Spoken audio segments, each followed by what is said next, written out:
Staff Sergeant Grady? I'm technically Staff Sergeant Harlow, so I'm actually an Air National Guardsman assigned to support Rocky Mountain HIDTA.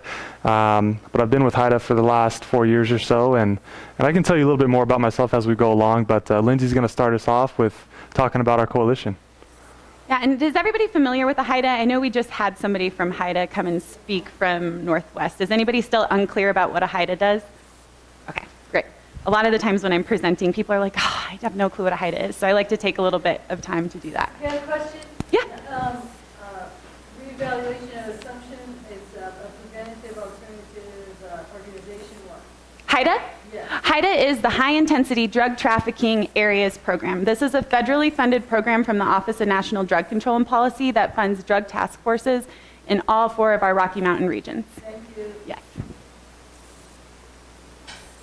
Okay, so what we're going to talk about today, a little bit about our background, the collaboration that we have between law enforcement, treatment, harm reduction, and public health in Colorado, transportation and trafficking, so you guys get a little bit of understanding of where the heroin's coming from, heroin in Colorado, what we're seeing, if you guys are interested in somewhat doing a similar analysis in your counties or states, kind of the results from our heroin assessment, which was different in the sense it was multidisciplinary, and so it's an assessment that incorporates law enforcement, treatment, public health, criminal justice data all wrapped into one report. It was the first one for us to ever do in Colorado, and you'll notice when you read through it, if you ever do read through it, that each of the sections are really different because the people that wrote them are very different. And then some of the strategies that we're working on in Colorado, and really we're gonna hold, I think we'll have about a half hour for questions at the end, so if you guys wanna hold any questions to the very end. So the background. So how it all started, we actually in Colorado, Rocky Mountain HIDTA, Tom Gorman, the director, noticed that we were having a rise in our heroin-related seizures and arrests, and then also anecdotally overdoses. And so it started with, Rocky Mountain HIDTA came to the health department and said, what is everybody doing? Is anybody doing anything about heroin? Is anybody doing anything about opioids? What can we do? And the health department said, yes, people are working on this issue, but it's very segregated. It looks like this, like a massive puzzle piece. Everybody's hoarding puzzles in their own corner. Nobody's sharing. And so nobody really had an idea of what anybody else was doing, although people were working on them in their own silos. And so really, I don't know. I'm moving ahead on here, but I'm not moving ahead on here.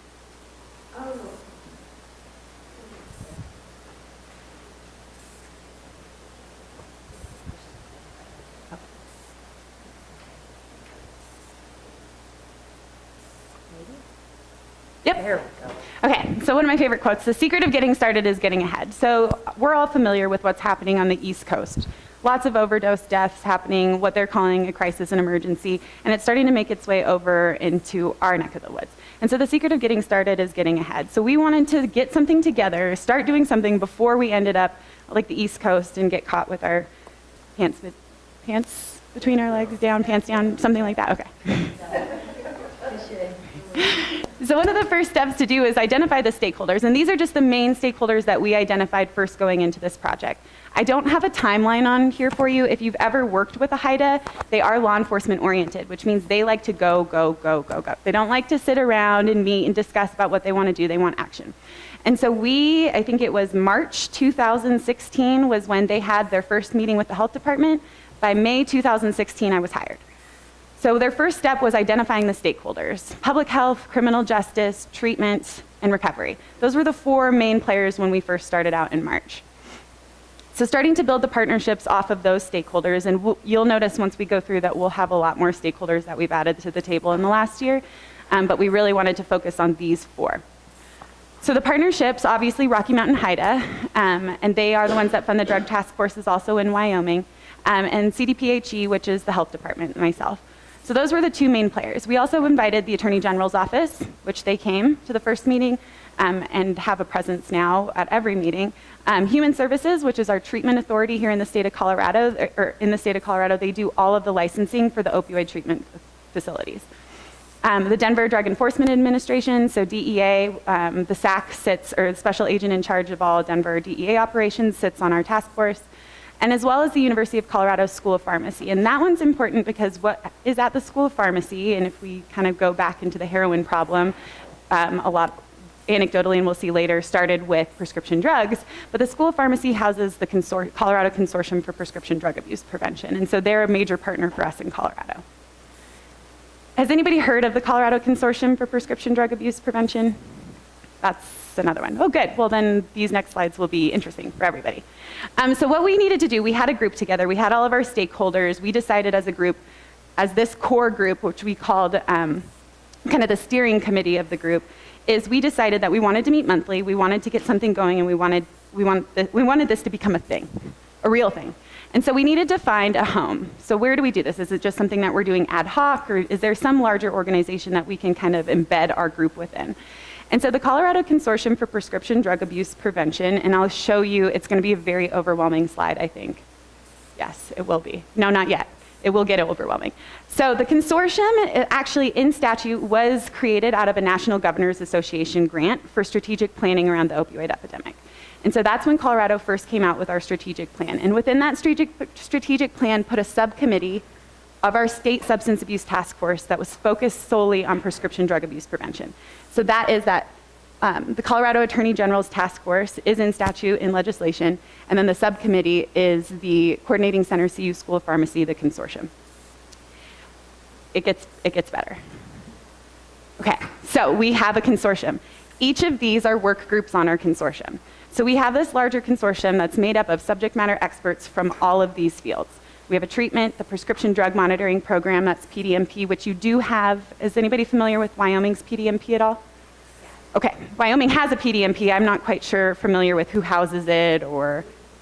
Okay, so the Department of Health houses it. In our state, the Department of Regulatory Affairs houses the PDMP. We get data dumps quarterly from them to analyze. But in some areas, DEA might have access to it and whatnot for law enforcement purposes. So depending on the state, the PDMP regulations vary. Provider education, naloxone, affected friends and family, safe disposal, public awareness, and data and research. So all of these groups meet monthly with subject matter experts, and from all state agencies as well all the way down to a local level. So what we noticed, we'll do this before I go. Paving the way. So what has the Colorado Consortium done? Why are they important? So their main things have been around safe use, and they've kind of paved the way in Colorado for a lot of the work that I'm going to talk about today. So safe use. We run a Take Med Seriously campaign in Colorado. Feel free to look it up, and feel free to use any of the campaign materials. It's a Take Med Seriously campaign that's been launched and about to launch again. So they were the coordinators from that. They received funding from both the health department, the Office of Behavioral Health, and now actually just received $1 million in state legislation to continue the work that they've been doing. Safe use, safe disposal. So we work closely with environmental health, which is located in the Department of Public Health. The safe disposal work group is made up of subject matter experts. They have been able to expand safe disposal sites from, I think it was 16 counties to 32 counties in the last year, with hopes of going into all 64 counties by the end of 2017. So we know safe disposal, getting rid of those unused medications in your homes, in the homes of our family members.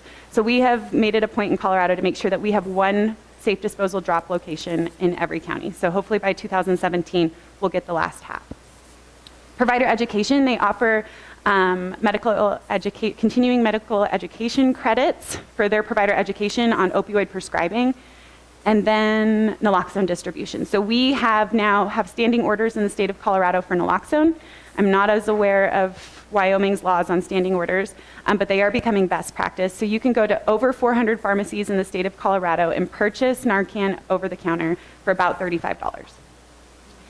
On top of that, we expanded to our law enforcement officers carrying Narcan and naloxone with them. So 131 departments now carry naloxone, and recorded in the first 2 months of 2017 was 171 reversals reported from law enforcement. And those are just the ones that were reported, not including all the ones that maybe we missed or didn't get reported somewhere.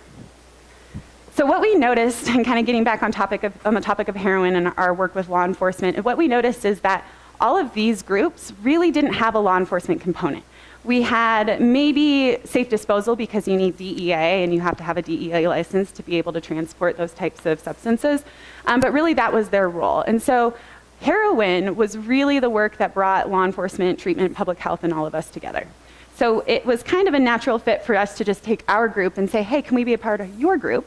And they said yes, and they welcomed us with open arms. So I'm going to let Grady kind of talk about what we've done from March as far as structure, why this structure, moving the heroin group into the consortium, what we've done within the group to make sure that we're successful in moving forward. And so I'll let him talk about the structure, and I'll take over a little later.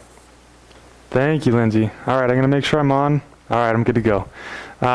As you can tell, Lindsay is very knowledgeable. She's got a big brain. She's got a lot of information. She wants to share it all with you guys. So me, I'm a little bit slower. I'm going to talk a little bit slower, so don't worry though. I'll get you guys out of here on time. You guys will have plenty of time for lunch and enjoy the beautiful town of Pinedale. So whenever I'm in an audience, I always want to know a little bit more about who's talking to me. Why is this person telling me something? So I wanted to tell you guys a little bit about myself and why it's important that I think I'm here and I'm helping to contribute to this movement. So as I mentioned, I'm actually an Air National Guardsman working on a counter-drug program. Has anybody heard of a National Guard counter-drug program? Perfect. Maybe one, maybe two, a couple people.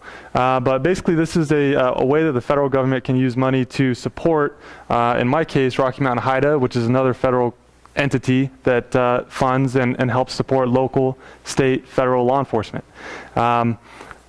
By training, I'm an intelligence analyst, so I look at a lot of other stuff on the military side, but this has provided a unique opportunity to work in the local communities. I also have a little bit of a background in public health. I'm Very exciting. Yeah, so I'm kind of a rare breed, I guess, between law enforcement, military, and public health. I worked for one of the larger counties down in Denver for a couple of years, and I'm actually in nursing school because I'm very interested in the public health side of things. But enough about me. Just wanted to express to you guys my interest and why it's important that I'm here talking to you guys about this. All right, so to talk about our group, it first started out, the first 10 months, something that's critical for, I think, other coalitions and other groups looking to do prevention work, whether it's prevention of maybe HIV or spread of communicable diseases or prevention of overdose deaths, whatever it is, dedicated manning. So our group first began with really 3 different bodies at the table. Rocky Mountain HIDTA, my predecessor, I guess you could say, was a full-time dedicated staff member. In the beginning, we had a DEA special agent, mostly involved in prevention work, community coalition building, that type of work. He was fully dedicated to the effort. That was soon replaced by me. Fortunately, I love the position, and I've been dedicated to the effort full-time for the last year or so, give or take. And then, of course, we've got the big brain, CDPHE, which she was dedicated to the effort full-time for about 10 months or so, I want to say. And now she's more of a part-time, but she's still dedicated to the efforts that we're pursuing through the Heroin Response Work Group.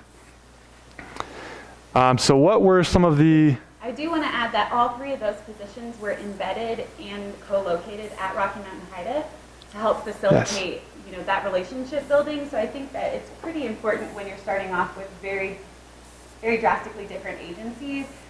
From a public health perspective, we don't have any concept of how law enforcement operate, how they work.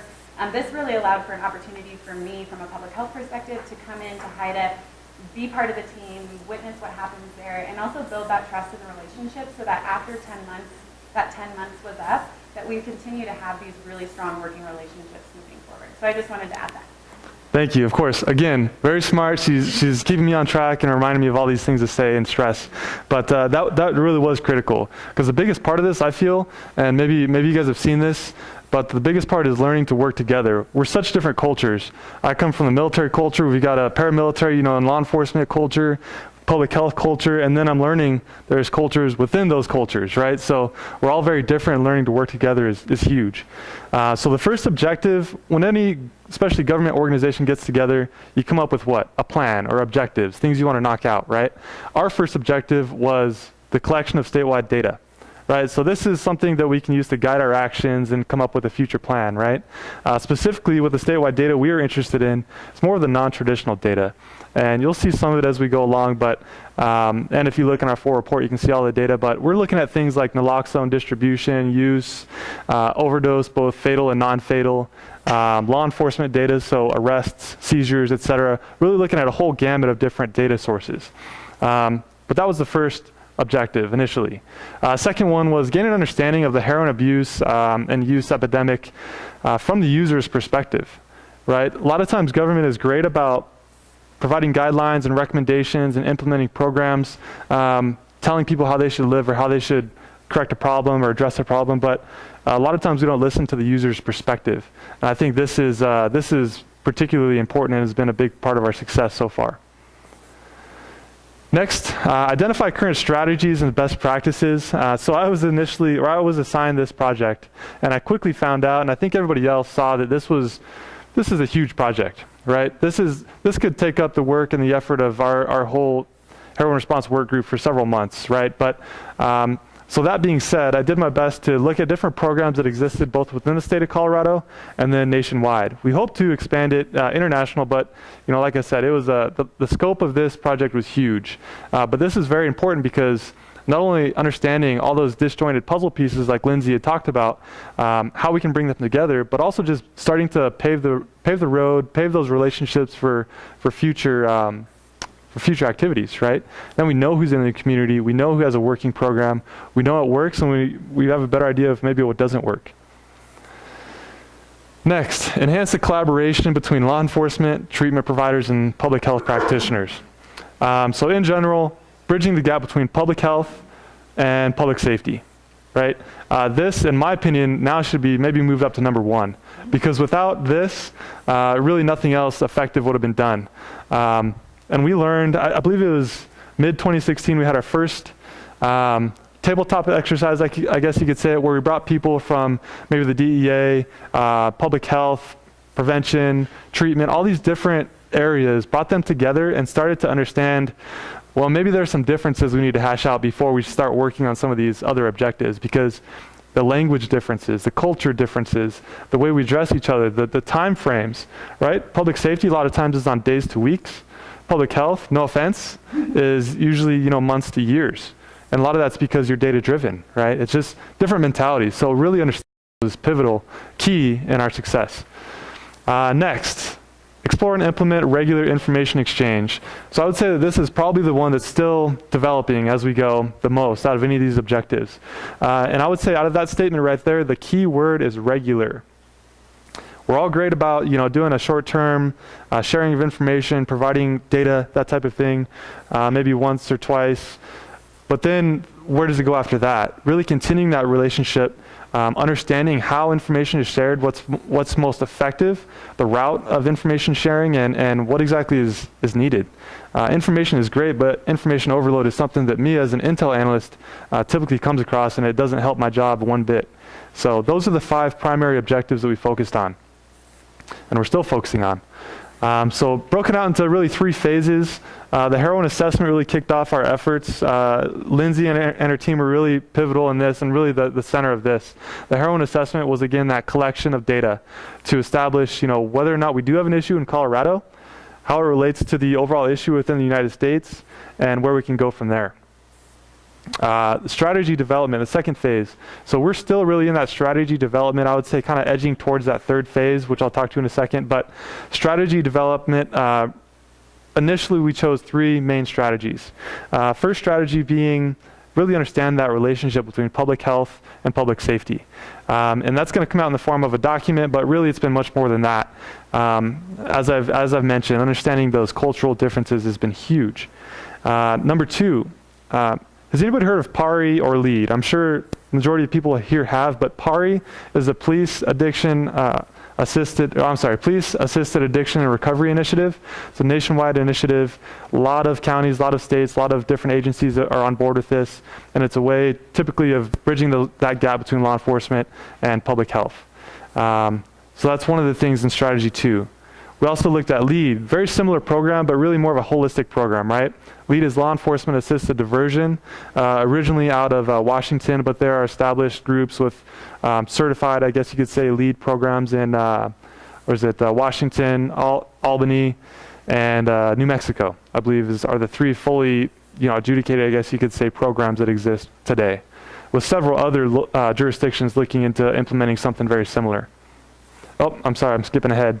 And strategy number 3 was really focused around and is really focused around expanding our state crisis services hotline. So Lindsey's been very much so involved in this, which is great. Again, bridging those different, leveraging those different capabilities and organizations. But the goal here is to make this more applicable to substance use, misuse disorders, and how we can really be a first line when you've got a police officer on the street that has a public contact that maybe doesn't know where to send them. Or you've got somebody coming out of treatment that they need to know what the next step is. You know, the hope is that this is going to be a great resource for them. So those are the 3 initial strategies. Again, we're moving towards the implementation phase. We're just about there, but that's really the final phase. And really, if I were to make this slide or remake this slide, I would make it more of a cyclical process, right? Because we're going to revisit this. We're going to look at our list of possible strategies and say, okay, well, we've addressed that to a certain extent. What's next? And we're going to keep going around and around, assuming that we're going to have a great deal of success with this. All right, so transportation and trafficking. So I'd mentioned that I'm an intel analyst with Rocky Mountain HIDTA, trained by the Air Force, which is very interesting. I think I've probably had the best job in the Air Force. And I say that in all honesty. Where else can you go in the Air Force? Wear civilian clothes, grow your hair out a little bit longer, and I can ride my bike to work, right? Which is really weird. That doesn't happen all that often, but my initial role within Rocky Mountain HIDTA is to work a DHE program, Domestic Highway Enforcement. Do we have anybody familiar with the DHE program? Nobody in the room? Okay, so we got a little bit of familiarity, but basically what this is, on our side, Rocky Mountain HIDTA side, is it's a data collection and sharing program.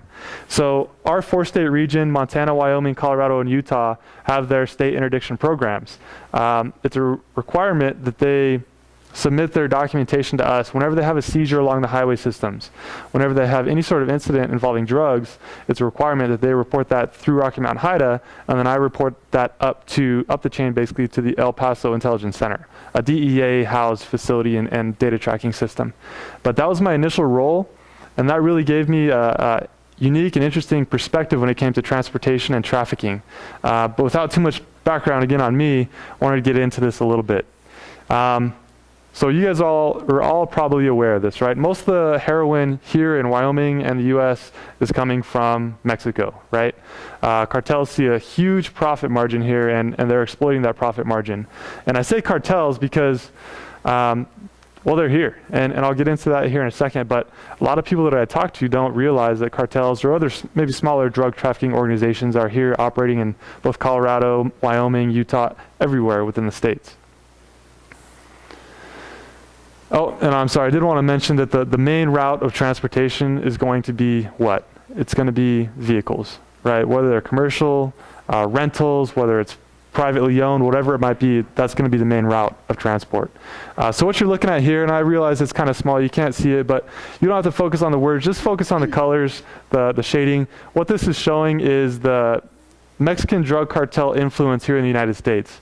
The different colors representing different cartels, but the big ones, Sinaloa, the Juarez, the different cartels you may or may not be familiar with, but it's showing their influence. And I believe this is 2015 within the United States. And take a look at Wyoming. Maybe it doesn't look like a whole lot there, but there's definitely some influence there in certain areas within Wyoming. And these are real cases, this is real stuff. It's happening here, whether you see it or not. Now, we'll come back to that in a little bit, but first I wanted to talk a little bit about the estimated heroin production in Mexico. Again, our main source of heroin here in Wyoming and other states. So over a 5-year period from 2011 to 2015, there's been a significant increase in the heroin production.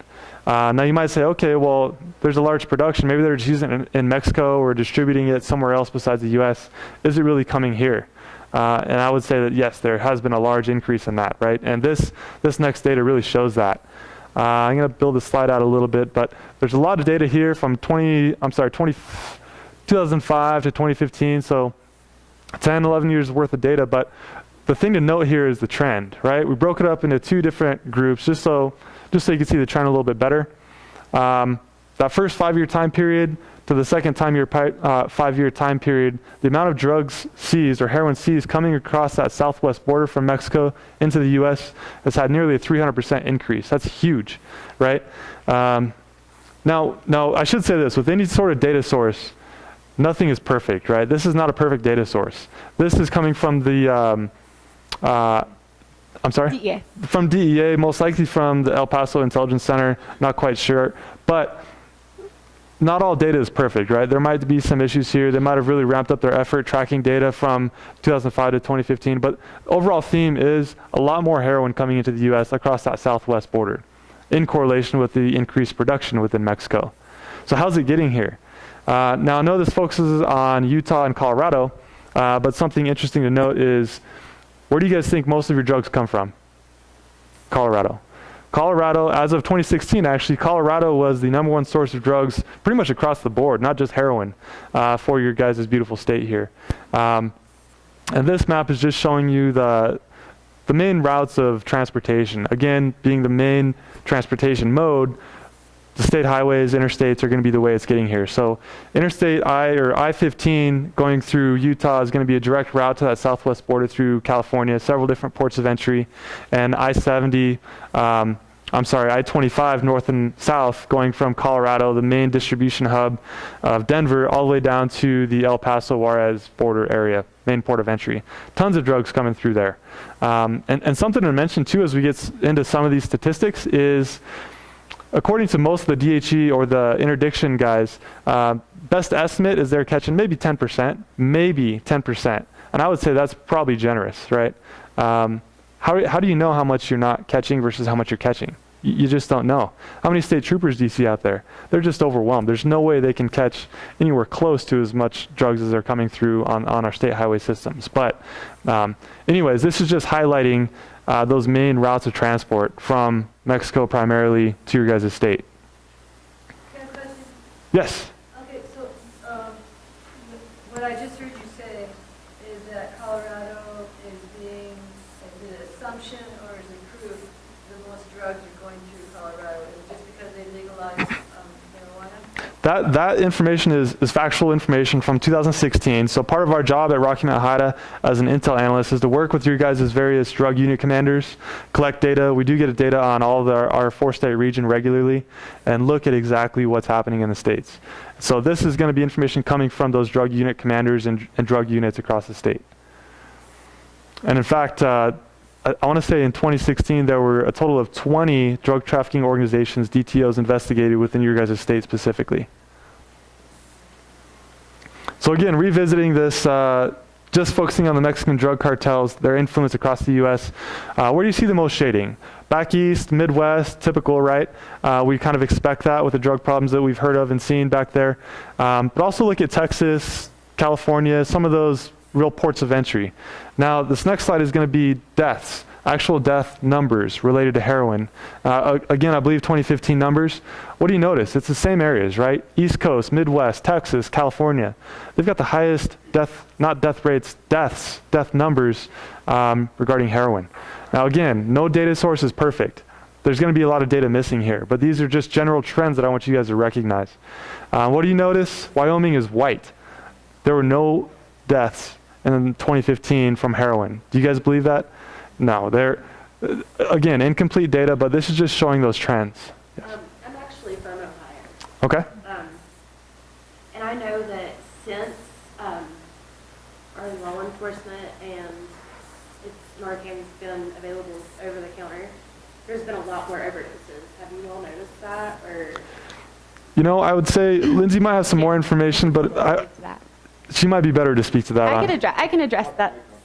I can address that.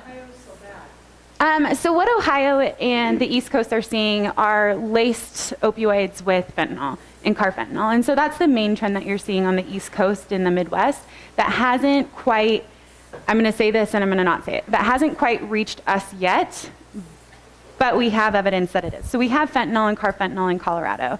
So my master's thesis was on fentanyl and fentanyl overdoses. My hypothesis was that Colorado and the Colorado surrounding areas were somewhat protected from fentanyl and carfentanil because we have primarily black tar heroin.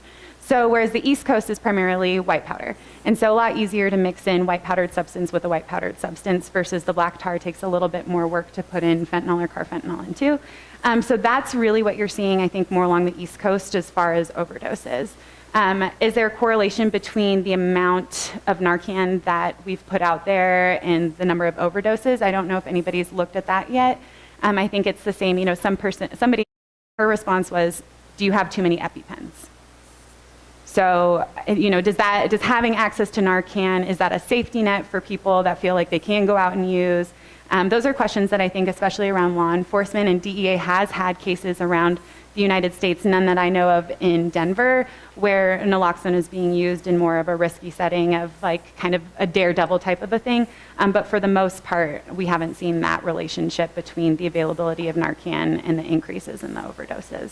If anything, we've seen a lot more saves, at least in our state we have, but the problem is the East Coast is dealing with such a more high level, such a more toxic, potent substance that even getting it on your skin can cause an overdose. And so that's kind of the East Coast battling that, those analogs and those kind of, synthetic drugs is like their biggest problem right now. And anybody who's not familiar with fentanyl is about 100 times more potent than morphine. It is a white powder. It's usually used in end-of-life chronic pain, cancer treatment. It can be, and now is more often being pressed, and we have had cases in Utah, which is kind of where we've seen it come from in our state, of fentanyls being manufactured in China, being sent over into the United States, and then being pressed into pills. And pressed into pills that look just like a street Oxycontin. So you could go to your dealer and buy an Oxy, thinking that you're getting an Oxy, and really that's a fake pressed Oxy with fentanyl in it. And that's where you're seeing a lot of those overdoses. Yeah. That's a great question, yeah, and thank you for bringing that up. I think that question's in the back of a lot of people's minds. Especially as we navigate, this mass availability of naloxone and Narcan, and there's questions with it, right, as we try new things. And something to keep in mind too is data collection, right? If you start distributing naloxone in your communities and you start really tracking the use and distribution of it, you might be tracking data better than you were in the past. So maybe we'll see an increase in overdose rates because of that. It's so bad. There's people, they literally carried on at Yeah. Great question. If you guys could please, just so that we kind of keep you guys on track as far as time-wise, just write down questions, bring them up at the end, and we'd be more than glad to field any questions at the end. I'll let Lindsay, though. She's much better than I am. But anyways, thank you very much. All right, so what does the heroin market look like in Colorado? Again, why does this influence you guys or impact you guys? Because most of your stuff comes from Colorado. So typically, heroin is sold on the street in small balloons, a lot of times referred to as a point or 1/10 of a gram. The average price is approximately $35, and the real prices, again, working with the drug unit commanders and getting numbers for 2016, it ranged for a point in Wyoming from $30 to $50 on average. That's very similar to Colorado, and it's been going down over the years. So what does that look like when you kind of look at maybe the cost advantage or the cost incentive for people bringing heroin into Wyoming? Well, what you're seeing there is maybe 2 pounds in that picture of heroin. Who knows if it's pure or not, which is part of the problem, but that equates to about 4,500 points per pound of heroin, okay?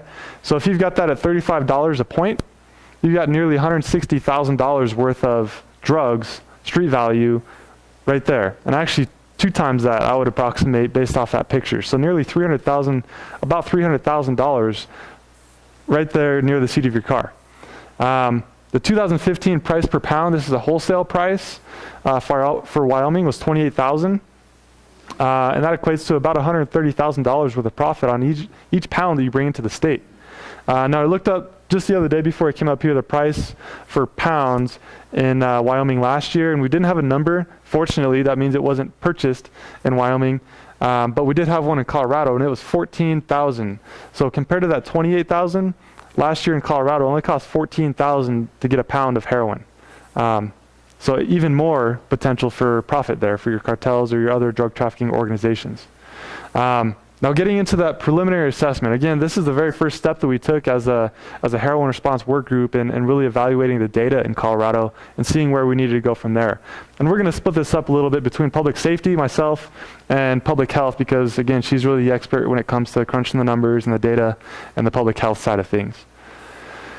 So, again, what were the drivers behind doing this. We had several different indicators, a lot of times anecdotal indicators that were saying that, we do have a problem in Colorado, but we need to quantify that. We need to justify our actions here.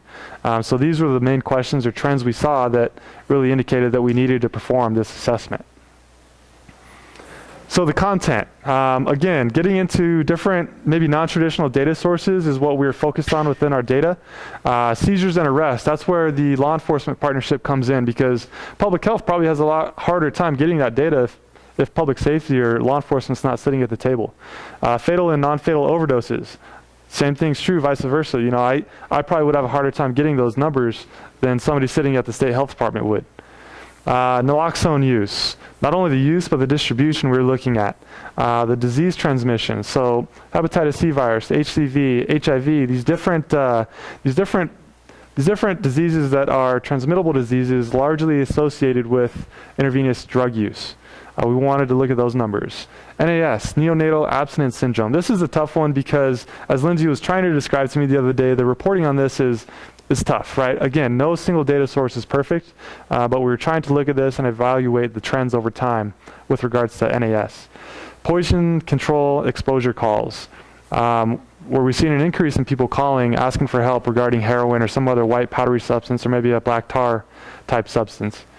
Treatment admissions and demographics. And lastly, we looked at the survey findings. Again, trying to get that user's perspective. People that are being affected in the communities, trying to get their perspective and find out what they want to have done. Statistics. So something to say about statistics. I do a lot more talking, honestly, regarding marijuana. So I go to a lot of different other states talking about marijuana, and as an intel analyst and as an epidemiologist, on the public health side, you might get really focused in stats, but just remember, you guys all know this, but each one of these stats is a life, is a person. How many people in here have been affected directly by maybe opiate use, abuse, or heroin? You don't have to raise your hands, but I definitely have. I know that most of the people that I work with have. I've lost several friends from my childhood that have died, most likely because of an opiate addiction. And I can tell you anecdotally, yes, that's been true. A lot of them were struggling with prescription drugs. But anyways, to step into some of these statistics and some of the preliminary assessment findings with regards to law enforcement, the increase in heroin-related arrests in Colorado has been significant from 2011 to 2015. Here you're seeing about a 500% increase from 2011 to 2015. Again, no single data source is perfect, but this is just one of those indicators that kind of raised a red flag and said, hey, yeah, maybe we do have an issue. Law enforcement seizures. So what you're looking at here is numbers of law enforcement seizures. These are specific incidents, not poundages or anything like that. From 2011 to 2015, significant, over 2,000% increase in those seizures reported in Colorado alone. And what does that look like in pounds or actual quantities of drugs being seized? 16 pounds were seized in 2011. Any guesses for 2015? Somebody's got to guess. 50? All right. Got a couple different numbers. 269 pounds. So again, this data collection process is not perfect, but think about that 269 pounds. What is that worth on the streets? That's a 1,500% increase in those 5 years. And that per point, for $35 per point, again, a tenth of a gram, that's $43 million that were taken off the streets in Colorado. So is it here? Yes, it's here. Are people, maybe it's kind of a taboo thing to talk about, right? It's not talked about openly, opiates, opioids, heroin, but it's here. It's here in Colorado. It's here in your state, I guarantee it. Purity levels in Denver have decreased. So what does that look like in 2012? The average purity level, I believe this is from DEA, the average purity level was about 1/3 or 31%. 2015, it decreased significantly by about 50%. So that's not very pure heroin getting to Colorado, right? What does that mean for the street user? Well, they don't know what they're injecting with, right? And that leads to a lot of the conversation. We could talk about that for all day, but what's in what they're injecting, right? Or smoking, or however they're using it. Sometimes it's very dangerous stuff, such as fentanyl, carfentanil. Another trend, heroin's average price per gram has dropped. 2013 to 2015, a significant price decrease there, more than 50% price decrease.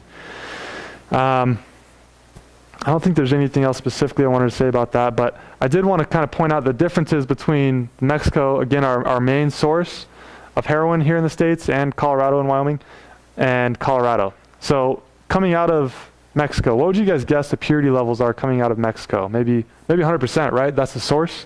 They're cutting it already in Mexico. They're not going to send it up here pure. So on average, it's coming out of Mexico cut by more than half, 44% pure coming out of Mexico. What does that look like in Colorado? Well, I already told you last slide, but 17.1%.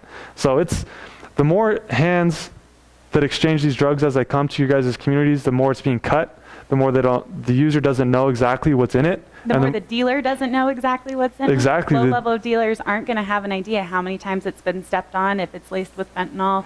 After they get it, it's been through so many hands, you're not quite sure what you're getting. Exactly. If I'm maybe a street level dealer and I've got maybe a pound of heroin and I want to maximize my profits, maybe I got my hands on some Chinese fentanyl or carfentanil, I mix them in. Am I going to mix that according to some sort of laboratory standards? No, I'm going to throw it in there, mix it up a little bit, and start handing it out in balloons, right?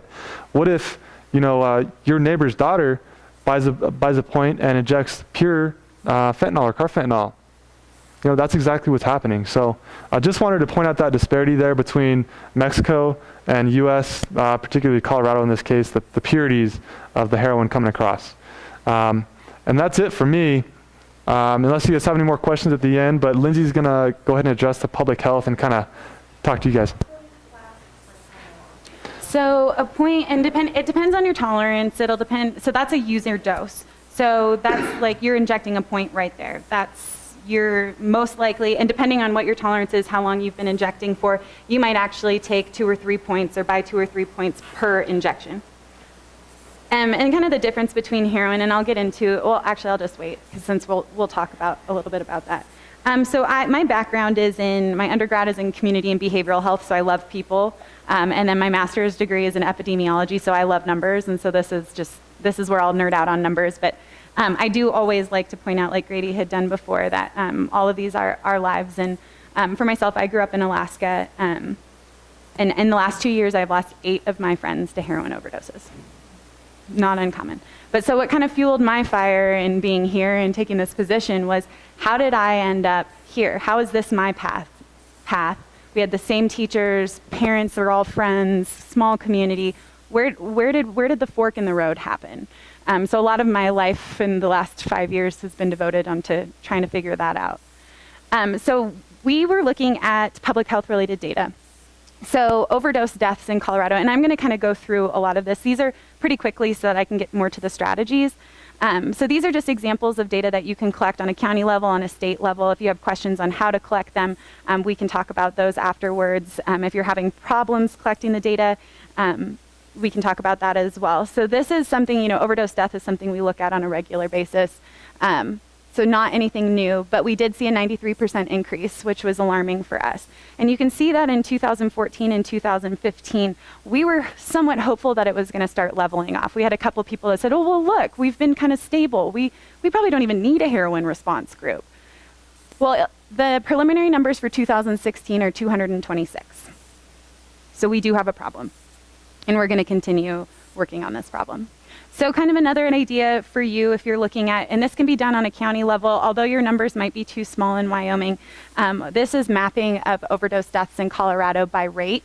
And so this is actually right around the I-25 corridor, like we were talking about, those transportation corridors, which, that's not random. And so we're able to map and use these maps to get services into these areas, Narcan and naloxone into these areas for police officers. So that's kind of how we use that mapping system. And actually, this map looks a lot different than the map for prescription drugs. So prescription drug overdoses looks a lot different than this map. So we looked at overdose death numbers and now overdose death rates, which we prefer in epidemiology. So we've more than tripled since 2006. So I think it's always important to look at death numbers and death rates. Rates make it easy for you to compare with other areas.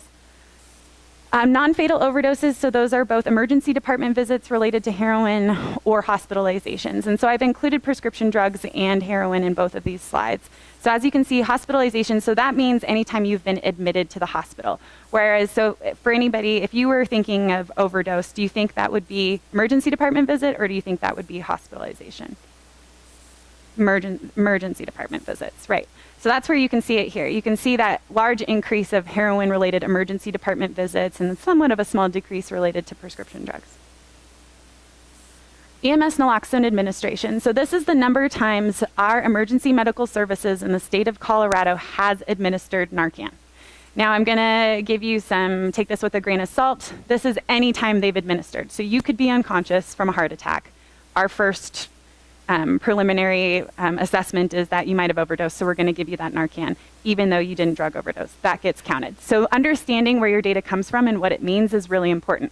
Because if we were to show you this slide and say, oh yeah, look at all these overdoses that we've had, no, these are administrations, so they don't necessarily mean somebody overdosed. They just means that EMS gave the Narcan and had to fill out the form.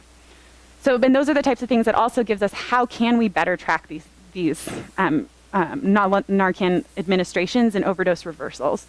So those kind of spark those conversations. Remember, I think I heard in the earlier session somebody was asking about hepatitis C. So this is our increase in hepatitis C in the state of Colorado. We do believe at the health department that the HCV that we're seeing in the ages between 15 to 29 new cases are related to injection drug use. And when we map those, they are found in locations that don't have syringe access programs. So to make that connection between syringe access programs, harm reduction, and disease spread. Neonatal abstinence syndrome, so this is babies born addicted to some sort of substance at birth. We went from 2 to 3.5, 3.5 babies born per 100,000 in the state of Colorado, so an increase of 83%. Also take this one with a grain of salt. I hate to stomp on data, but then as an epidemiologist in the back of your mind, you're like, well, you have to know everything there is to know about the data. So all hospitals, they screen differently, they report differently, and so that's another thing that we're working on now in Colorado is we have a hospital collaborative of 4 hospitals that are looking at setting the standards for neonatal abstinence syndrome screening and reporting and testing. Because just because a baby might be reported as having neonatal abstinence syndrome, they don't do any confirmatory testing or anything like that. So this is very much whatever the doctor puts on there is what it gets reported as. Treatment admissions. So we saw a massive increase in our treatment admissions in 2015.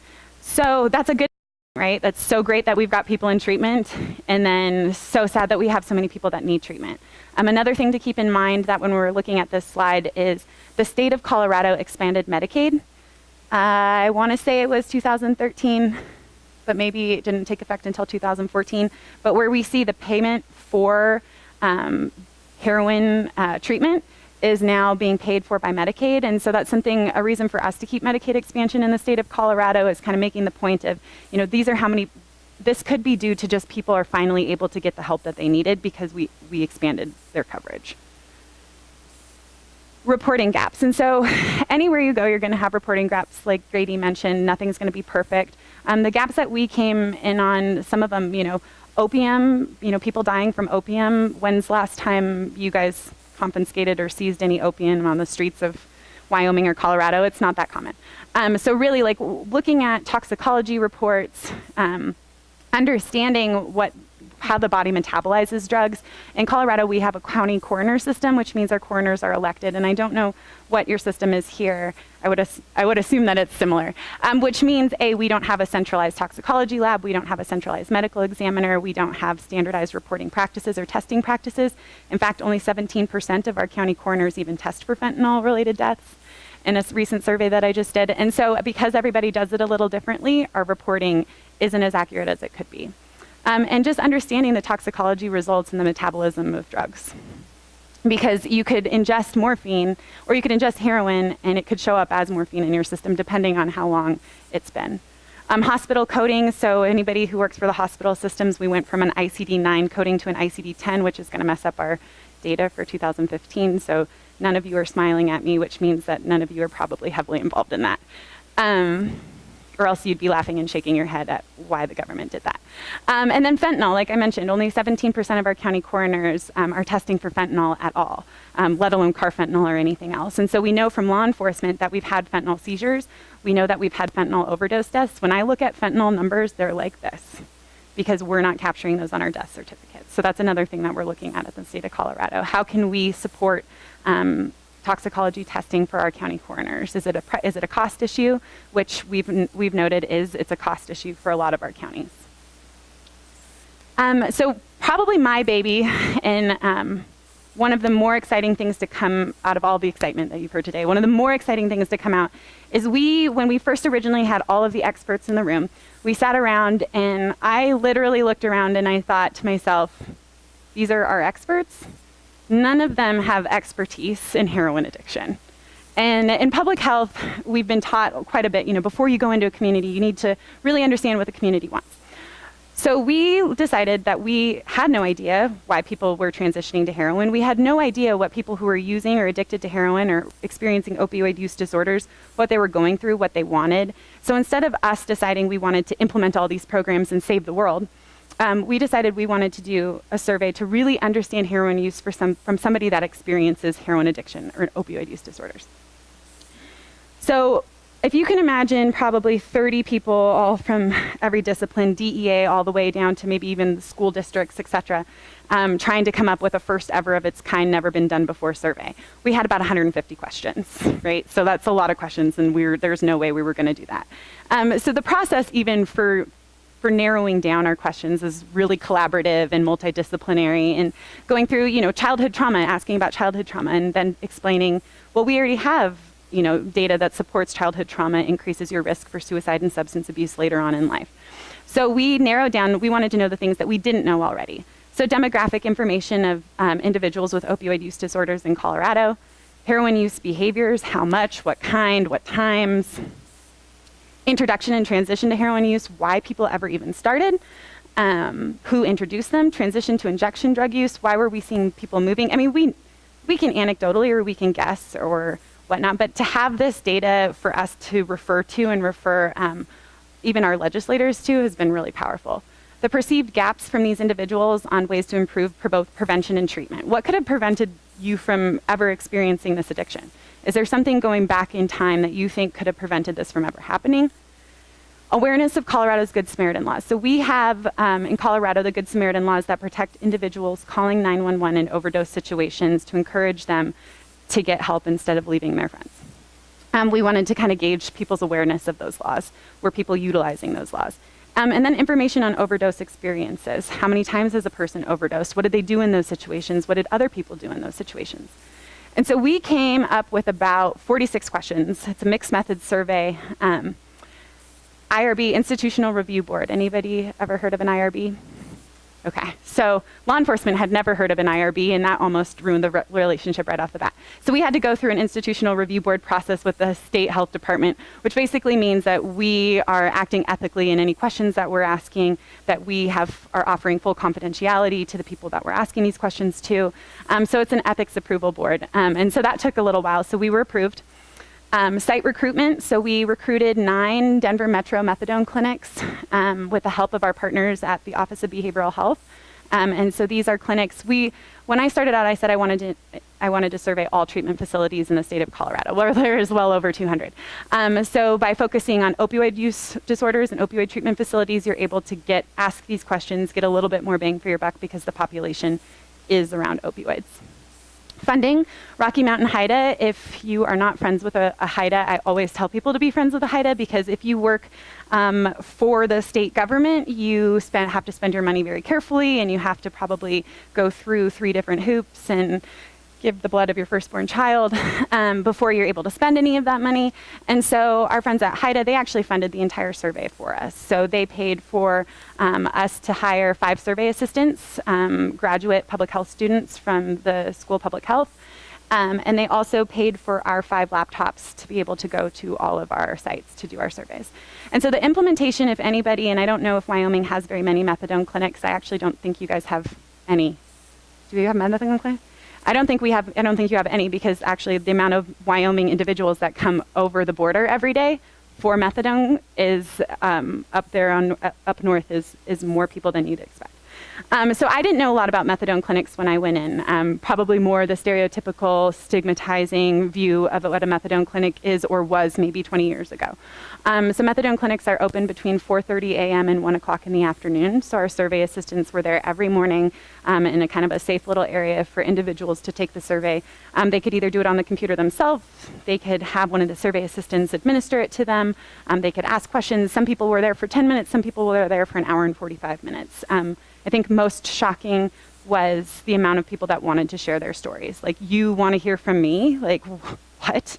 Like, yes, you are the expert. So I think it was very empowering for them, and it was wonderful for us as well to learn more, and then also to empower this group, and then they get to see what they've done. So we showed them the heroin report and everything like that, and that they're contributing to the body of knowledge in Colorado. And this was one of the posters that we put up for the couple of weeks ahead of time. So everybody told me when I started this, we'd get about 100 people, if we even got 100. At the end of 25 days, we did 713 surveys. And I think that's a testament to the amount that people wanted their stories to be heard, the amount that people felt like their voices hadn't been heard. And so I think that number in itself speaks volumes. The cool thing that we weren't expecting was we get kind of a spread of individuals. So even though individuals were in treatment, 73 were still using heroin or identified as current heroin users. 439 of them identified as former heroin users. And then 137 had never even transitioned to heroin. They were prescription drugs only. And they were in methadone clinics to get off of prescription drugs. I saw 90-year-old women in the clinics trying to get off of prescription drugs for chronic pain. Demographics, which I think surprised a lot of our partners, about 80% Caucasian, about 60% college experience, 43% rented or owned their own residence, 39% never married, which is common with heroin addiction, and then 51% employed. And I think when people think about methadone clinic clients, they don't think of any of this. So I think that this was really important. Yes, 60% of them went to college, a lot of them for more than 3 years. And also to keep in mind that this was, as far as who this population was, this is not general, this can't be generalized to Wyoming, this can't be generalized even to the whole state of Colorado. This is very generalizable to the people that took the survey in these treatment centers. What the demographics might look like for people not in treatment are probably pretty different, right? Because there's some sort of access, issues around access, social determinants of health that kind of get you into treatment. So, did prescription drugs play a role in your decision to use heroin? What do we think? Yes. 70% said yes, prescription drugs played a role in their decision to use. And the median age at first prescription drug misuse, and this is on the older side, is 18. And partially the ages are going to be a little bit skewed, a little bit older because our population was a little bit older. We surveyed 18, and I believe like the woman that was older and took the survey was closer to 90 years old. So our age range is very different. Which means people are growing up in different eras, et cetera. So median age at first prescription drug misuse was 18. And how did you get the prescription the first time? About 37% said they got a prescription from the doctor for a medical reason. So in Colorado right now, we're working on educating our providers to start low, start small, not extended release acting opioids, and really following the CDC opioid prescribing guidelines to avoid and prevent more of this. And so the following ones were: a friend gave them to me, I stole the pills, a family member gave them to me. And so another reason for more safe disposal, right? If we have more prescription pills sitting in our homes that are not being used, the more reason for us to get rid of them. Well, who first introduced us to heroin? 64% said they got heroin from a friend the first time. This is when I wanted to put a slogan that said friends don't give friends heroin. Because that's a big difference. 37% from doctors, now we're moving on to friends. So if you're preventing heroin use or if you're preventing prescription drug use, those initiations are going to be different. Median age at first heroin use was 22. And so that time period from 18 to 22, if I'm just my epidemiology math, 4 years. So that 4-year time period is consistent with what we know as far as the literature, that for the transition to take place on average about 4 years. The primary reason you used heroin for the first time: curious and experimenting, cheaper than other alternatives. The other category, the top 2 themes for the other category were withdrawal from pain pills or prescription, or just to deal with my pain. So you still do have a population that's trying to deal with pain too. How did you use heroin for the first time? 42% said they smoked heroin for the first time. 72% said their typical use was an injection, which is along the lines of the addiction.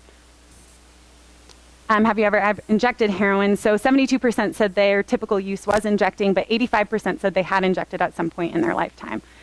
Did you have access to clean injection materials? We were happy to say that about 92% did, but remember, again, we were surveying in the Denver metro area where we do have syringe access programs. In the more rural areas, you'll probably see less people with access. So aligning our strategies. And so this has really been done for funding right off the bat, right? So we're very limited in what we can do. I can't purchase naloxone. I can't purchase Narcan.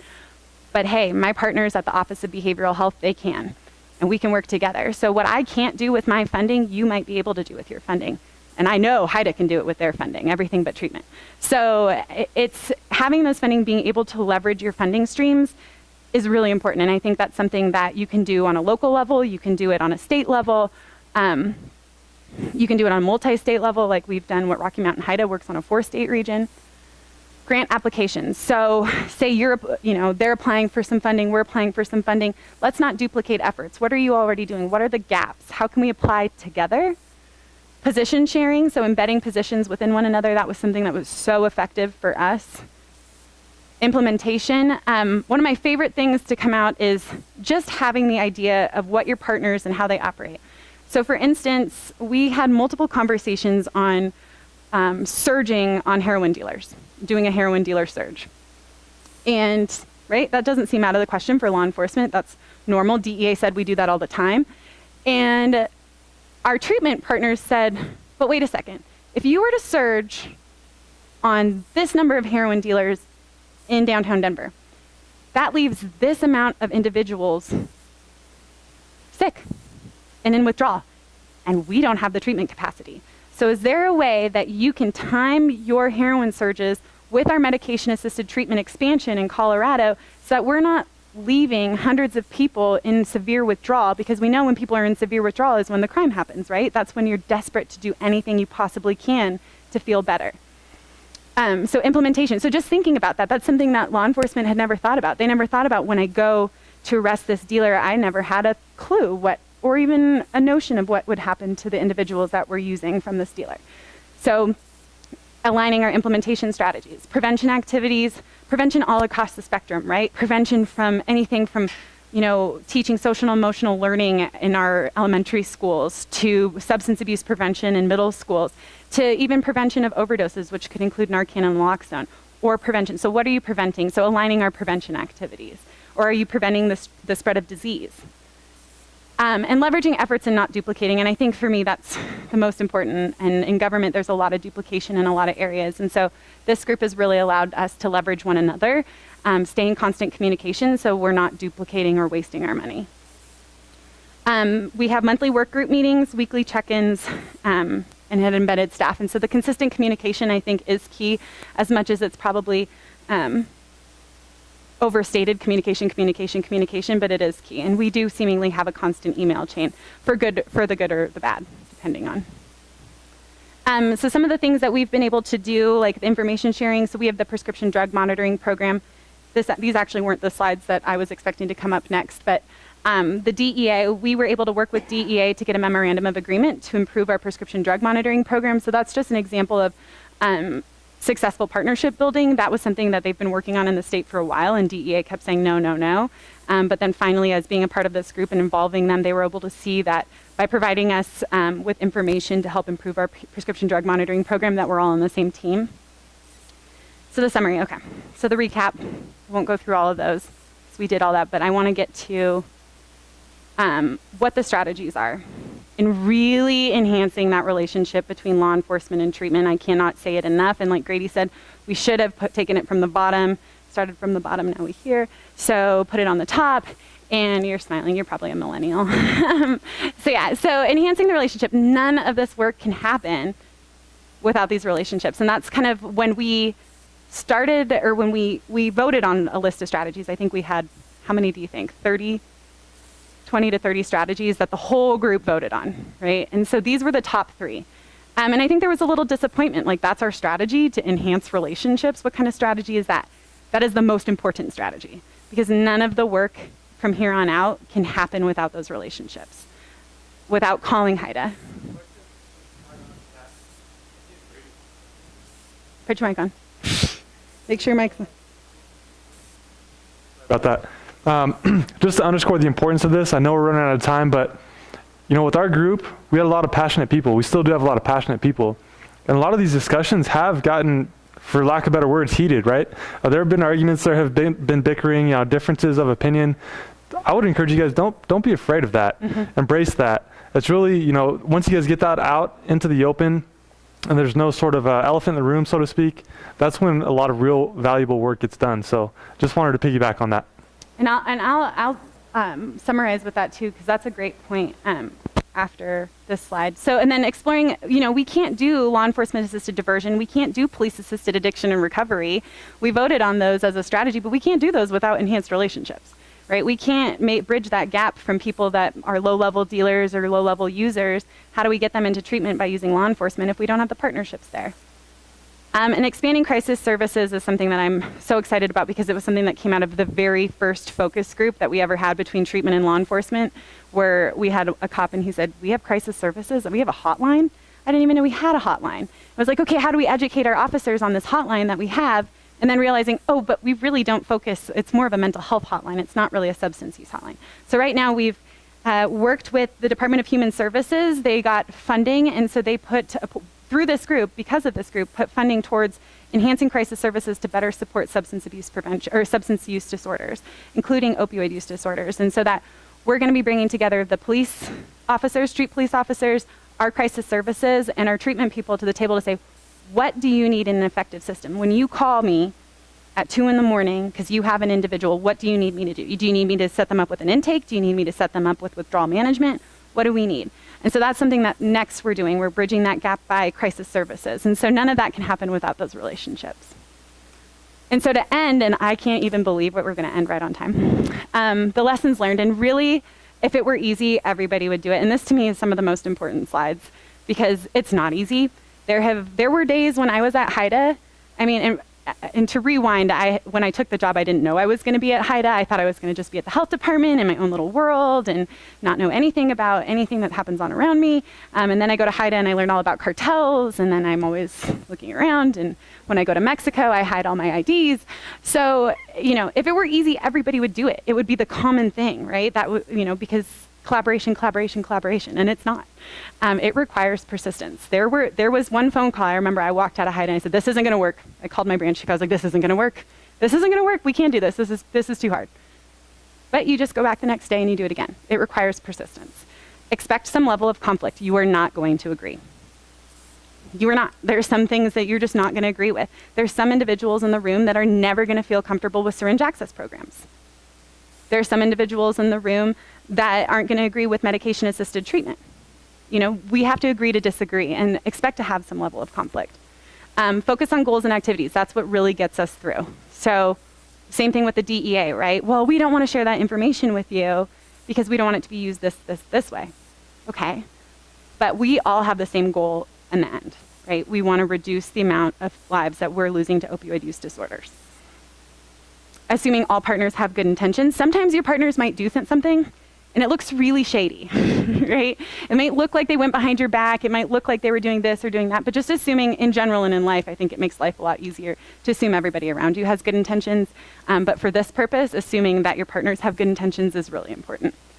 Understanding and respecting the culture and the language. Really hard, right? For law enforcement, they're in their own culture. The director would use terms junkie, etc., right? Common language.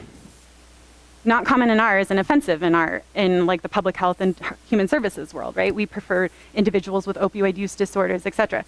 So just when we come to this table, understanding, using a common language, trying not to be offensive to our partners and whatnot, and that's something too, but really understanding the language. And so I think I have a slide too that has 3 documents that we've put out in the last year. One of them is our report on heroin, which includes all the survey analysis done. The other 2, actually there's 4. There's another one that has all of the programs, practices, and strategies that Grady compiled. And then we have 2 that are based on law enforcement treatment relationship building. And one of those does have culture and language kind of sections within them to kind of understand and pave the way for those relationships. Ongoing challenges, always. There's always going to be challenges. Like Grady said, it's a cycle. It's not linear, it's secular. And clarifying roles and responsibilities over and over and over again. What am I supposed to be doing again? What's my role again? And just making sure everybody's staying on the right track. And not just individual roles and responsibilities, but clarifying roles and responsibilities of agencies. Because law enforcement might have their preconceived ideas of what public health should or is supposed to be doing. And it could be very different. And so I think in our focus group, when we had said, well, you guys are just locking up everybody away. That's all you do is just lock people away. No, they actually make it a point to not lock low-level users up. They want high-level dealers. They don't want street users. They want high-level dealers. And so it isn't. So clarifying those roles and responsibilities really allows us to work better together. Questions? Thank you. We'll have questions, but I wanted to get those up for you so you could see those documents.